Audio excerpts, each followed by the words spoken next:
जय श्री कृष्णा फ्रेंड्स, आप सब कैसे हैं। पुरुषोत्तम मास की अध्याय 6 की कथा मैं लेकर आई हूँ। आप सभी ध्यानपूर्वक सुनें और चैनल को लाइक करें, सब्सक्राइब करें एवं कमेंट्स करना ना भूलें। चलो तो शुरू करते हैं अपन कथा।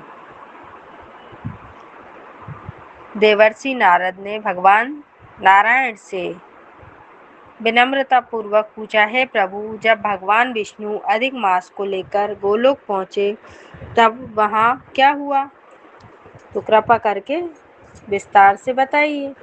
भगवान नारायण बोले, हे नारद, ध्यान पूर्वक सुनो। जब भगवान विष्णु अधिक मास को साथ लेकर गोलोक पहुँचे तब उन्होंने दूर से ही उस दिव्य धाम को देखा। वह स्थान मणियों के खम्भों से सुशोभित अद्भुत प्रकाश से भरा हुआ है और अलौकिक तेज युक्त था।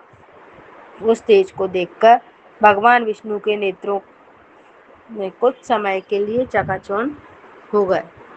फिर धीरे धीरे उन्होंने अपनी आंखें खोली और अधिक मास को साथ लेकर आगे बढ़े। मंदिर के पास पहुंचकर द्वारपालों ने उनका बहुत ही स्वागत किया। भगवान विष्णु अत्यंत प्रसन्न होकर भीतर गए और वहां रत्नमय सिंहासन पर विराजमान भगवान श्री कृष्ण को साष्टांग प्रणाम किया। फिर श्री कृष्ण गोपियों के मध्य रास मंडल में विराजमान थे। श्याम वर्ण मुरलीधारी पीताम्बर धारण किए हुए अत्यंत मनोहर और दिव्य स्वरूप वाले भगवान विष्णु ने हाथ जोड़कर उनकी स्तुति की।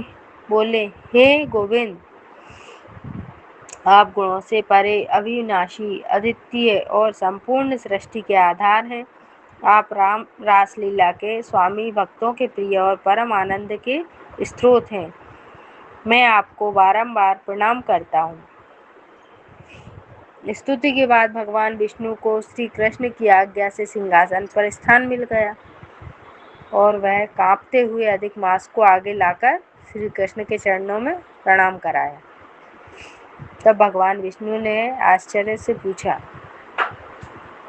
भगवान कृष्ण ने विष्णु जी से आश्चर्य से पूछा, हे विष्णु जी, यह कौन है?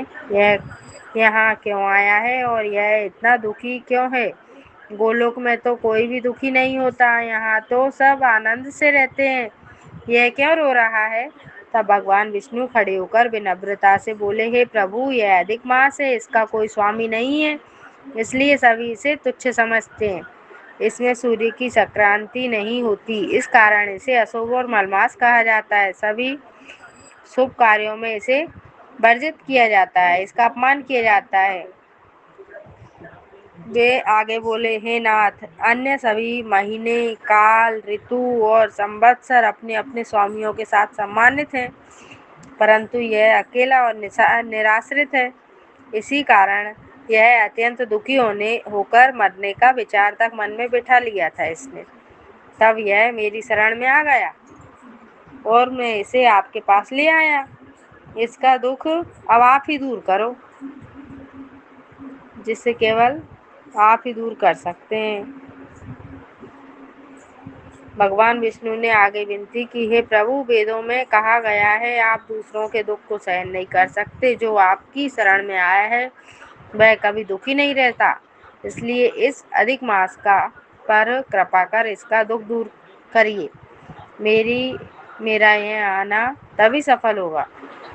इतना कहकर भगवान विष्णु हाथ जोड़कर श्री कृष्ण के सामने खड़े हो गए और उनके उत्तर की प्रतीक्षा करने लगे। यह सब सुनकर मुनिगण अत्यंत उत्सुक हो उठे। उन्होंने कहा, हे सूत जी, आप हमें आगे की कथा सुनाइए। भगवान श्री कृष्ण ने इस पर क्या उत्तर दिया? उन्होंने अधिक मास से क्या कहा? तो आगे की कथा अब मैं अगली वीडियो में सुनाऊंगी। ठीक है, आप सभी लोग चैनल को लाइक करें, सब्सक्राइब करें और कमेंट्स में जय श्री कृष्णा लिखना ना भूलें। जय श्री कृष्णा फ्रेंड्स, फिर मिलते हैं अपन, बाय।